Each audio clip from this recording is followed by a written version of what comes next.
Justice Rohini commission ने अपनी report submit कर दी है। ये कमीशन बना था sub categorisation of other backward classes 2017 में। उसके बाद से इसको लगभग 14 एक्सटेंशंस मिले हैं। तो सबसे पहले जानते हैं कि ये कमीशन क्यों बना था, इसका क्या कॉन्स्टिट्यूशनल बेसिस है। प्रेसिडेंट ने ये कमीशन सेट किया था under article 340 of the Indian constitution, जिसको हेड कर रही थी रिटायर्ड जस्टिस जी रोहिणी, जो कि दिल्ली हाई कोर्ट की जज थी फॉर्मर। अंडर आर्टिकल 340 प्रेसिडेंट के पास ये पावर होती है कि he can set up a commission to investigate the conditions of socially and educationally backward classes within the territory of India so that this commission can make recommendations and steps can be taken.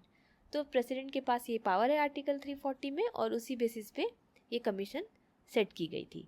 Mandate था इसका to examine the extent of inequitable distribution of benefits of reservation. ये complaint थी कि हालांकि OBCs को 27% की reservation मिली हुई है, लेकिन इसमें कुछ खास जाति के लोग ही इस रिजर्वेशन का फ़ायदा उठा पा रहे हैं।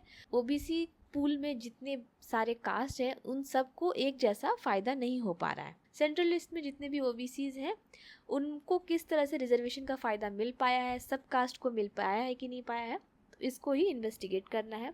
Second, to work out the mechanism, criteria, norms and parameters in a scientific approach for sub-categorization within such other backward classes.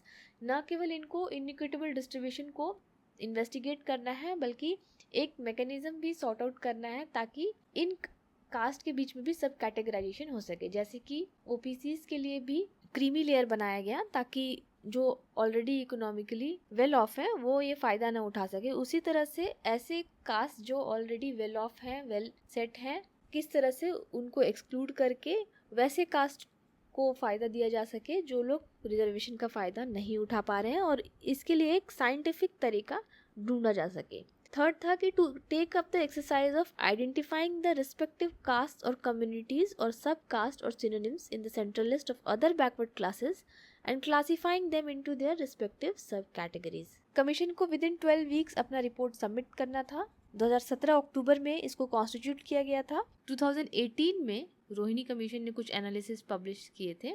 Commission ने लगभग 13 लाख सेंट्रल गवर्नमेंट जॉब्स में ओबीसी कोटा को एनालाइज किया था 5 साल का। फाइंडिंग्स ये थे कि less than 1% of backward caste जो है वो 50% रिजर्वेशन बेनिफिट उठा रहा है इन सेंट्रल एजुकेशनल इंस्टीट्यूशन और सेंट्रल सर्विसेज जॉब्स में बिटवीन 2014 एंड 18। लगभग 2600 कम्युनिटीज हैं ओबीसीज की सेंट्रल लिस्ट में, लेकिन आउट ऑफ दोज 2600 कम्युनिटीज 938 सब कास्ट का कोई रिप्रेजेंटेशन नहीं है रिजर्व सीट्स में। इस एनालिसिस में प्रॉब्लम ये भी है कि डेटा लिमिटेशन है, एब्सेंस ऑफ डेटा है, क्योंकि अपडेटेड पॉपुलेशन डेटा नहीं है, कास्ट सेंसस नहीं है। तो ये रिपोर्ट सजेस्ट करती है एक तरह से कि breaking the caste group into broad categories, जिसमें कि डोमिनेंट कास्ट हो उनको 27% का स्मॉलेस्ट शेयर दिया जाए रिजर्वेशन का, और जो historically crowded out caste groups हैं जिनको जो मतलब रिजर्वेशन का बेनिफिट अभी तक नहीं मिल सका है उनको लार्ज शेयर दिया जाए रिजर्वेशन पाई का। प्रॉब्लम ये है कि अगर इस रिपोर्ट पे एक्ट किया गया there may be controversy. Next year general elections हैं, उस पर भी इफेक्ट होगा, तो चांसेस हैं कि ये कमीशन की रिपोर्ट अभी इफेक्ट में नहीं आएगी, इस पे कोई एक्शन नहीं होगा। दूसरा इशू है कास्ट सेंसस का। बीजेपी की गवर्नमेंट कास्ट सेंसस के फेवर में नहीं है, जबकि बाकी पार्टीज का ये कहना है कि before taking any action on सब कैटेगराइजेशन कास्ट सेंसस का होना ज़रूरी है, सो दैट पॉपुलेशन शेयर पता चल सके कि किस कास्ट की कितनी पॉपुलेशन है, किस तरह से उनको रिजर्वेशन मिलनी चाहिए।